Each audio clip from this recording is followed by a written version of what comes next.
ఆయన జీవితంలోకి తనని ప్రేమించే మనిషి వస్తుంది. వాళ్ళెప్పుడు సంతోషంగానే ఉంటారు. ఇల్లెప్పుడు బాగుండాలి. దయచేసి నా మాట కాదనొద్దు. అది కాదక్కా, నువ్వు వెళ్ళిపోతానంటే మాకే బాధగా ఉంది. అలాంటిది మరి మురారి గారి పరిస్థితి తలుచుకుంటేనే భయమేస్తుందక్కా. ఒక వ్యక్తి దూరం అవుతారంటే బాధగానే ఉంటుంది. కానీ తట్టుకునే ధైర్యాన్ని కూడా మనిషికి మనసిస్తుంది. ఆ ధైర్యం మురారి గారిలో ఉందని నమ్ముతున్నాను. దయచేసి కాదనకండి. నన్ను ఇక్కడి నుంచి తీసుకెళ్ళండి ప్లీజ్. ప్లీజ్ భార్గవి.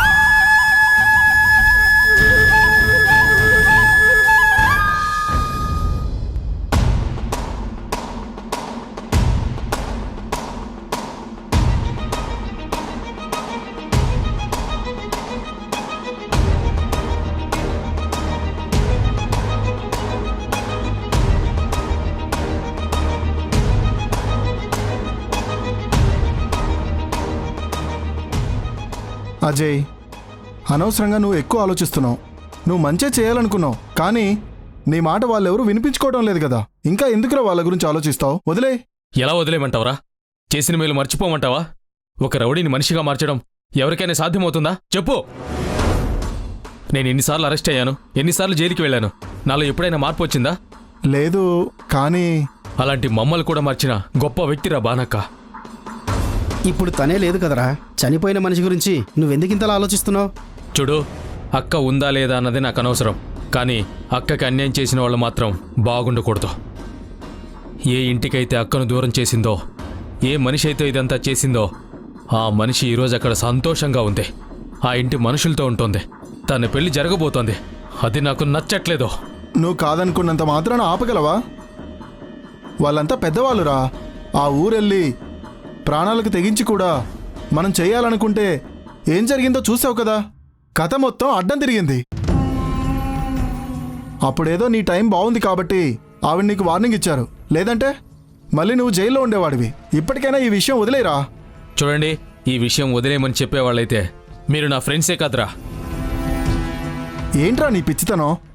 ఆ పార్థు నీ మాట నమ్ముతాను అన్నాడు, కానీ సాక్ష్యాలు చూపించమని చెప్పాడు. ఏ సాక్ష్యం లేదు కదా. మరి ఏం చేస్తావు? నువ్వెంత ప్రయత్నించినా నీకు ఎలాంటి దారి కనిపించడం లేదు. ఈలోగా అక్కడ పెళ్లి కూడా జరిగిపోతుంది. అందుకేరా చెప్తున్నాను. మీరు చెప్పింది నిజమేరా. సాక్ష్యాలు సంపాదించడం నా వల్ల కావట్లేదు. కానీ పెళ్లి మాత్రం జరగనివ్వను. ఆ పెళ్లి ఆగిపోవాలి. ఆ నీలిమ జీవితంలో సంతోషం అన్నది మిగలకూడదు. తను చేసిన పాపాలకు తను అంతకంతా అనుభవించాలి. సాక్ష్యాలు సంపాదించలేకపోయినా ఈ పెళ్లి ఎలా ఆపాలో నాకు తెలుసు. దాని గురించి ఏం చెయ్యాలో ఆలోచించి ఒక నిర్ణయానికి వచ్చాను.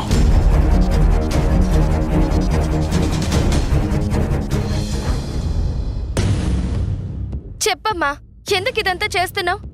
అసలు ఏం ఆశించి చేస్తున్నావు? నా జీవితం గురించి నువ్వు ఆలోచిస్తున్నావు, కానీ ఒకరి ప్రాణాలు తీసి వాళ్ళ ఉసురు పోసుకుని ఆ జీవితాన్ని తీసుకోవాల్సిన అవసరం అయితే నాకు లేదు. పిచ్చి పిచ్చిగా మాట్లాడకు. నీ గురించి ఏం చేయాలో నాకు తెలుసు. ఇక ఈ విషయాన్ని నువ్విక్కడితో వదిలేస్తే మంచిది. ఏంటమ్మా వదిలేయాలి? నువ్వు విషం కలిపిన విషయాన్ని వదిలేయాలా? మనిషి ప్రాణాలు తీయాలి అనుకోడాన్ని వదిలేయాలా? నేను నీలో తల్లిని చూస్తున్నాను, కానీ ఈరోజు నువ్వు నాకు రాక్షసిలా కనిపిస్తున్నావు. ఏం మాట్లాడుతున్నావే? ఇందాకటి నుంచి చూస్తున్నాను. ఇంట్లో అందరూ ఉన్నారు కదా అని నేనేం మాట్లాడలేకపోతున్నాను. ఊరుకుంటున్న కొద్దీ రెచ్చిపోతున్నావు. విషం కలపడం ఏంటి? నేనేం చేయలేదని చెప్తుంటే నీకు అర్థం కావట్లేదా? ఇంకా దబాయించుకమ్మా. నువ్వేం చేసావో నా కళ్ళతో నేను చూశాను. నా కళ్ళు కప్పాలని మాత్రం నువ్వు చూడకు. మనం చేసిన పాపాన్ని ఎవరు చూడరని అనుకుంటాం, కానీ ఎక్కడో దగ్గర బయటపడుతుందన్న నిజాన్ని మాత్రం నువ్వు మర్చిపోకు.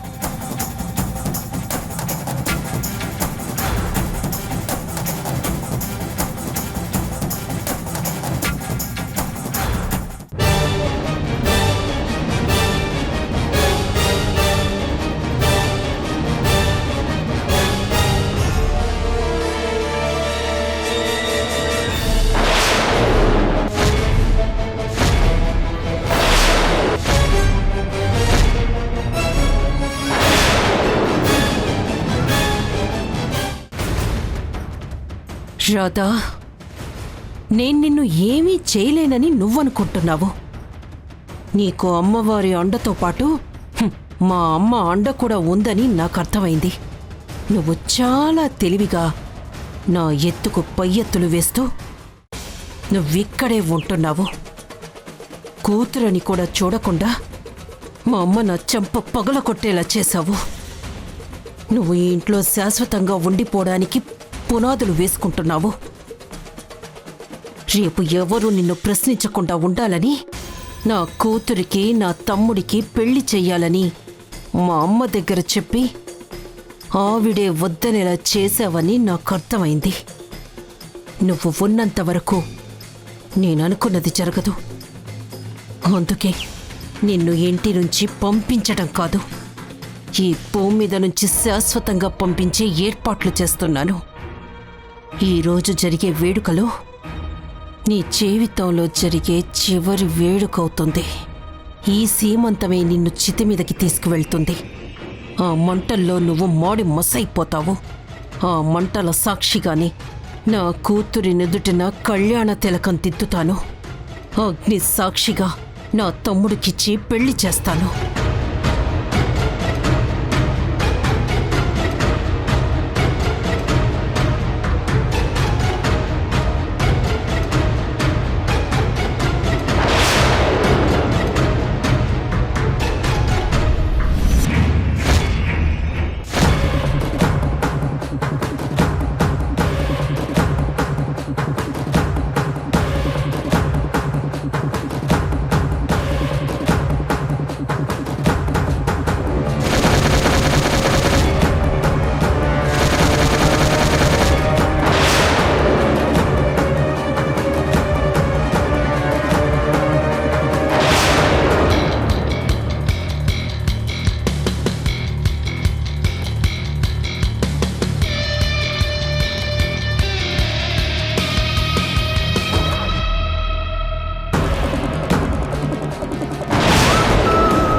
ఎంత పని చేశావమ్మా, ఎంతకి దిగజారిపోయావు నువ్వు. అసలు ఆడదానివనే మర్చిపోతున్నావు. ఇంకొక ఆడదాని ప్రాణాలు తీయాలని చూస్తున్నావు. నువ్వు ఎవరి మీదైతే పగ పెంచుకున్నావో ఆ మనిషేనమ్మా నీ కూతురు పరువుని కాపాడింది. అది కూడా నువ్వు తెలుసుకోలేకపోతున్నావు. రాధకి అన్యాయం జరగకూడదు, జరగనివ్వను.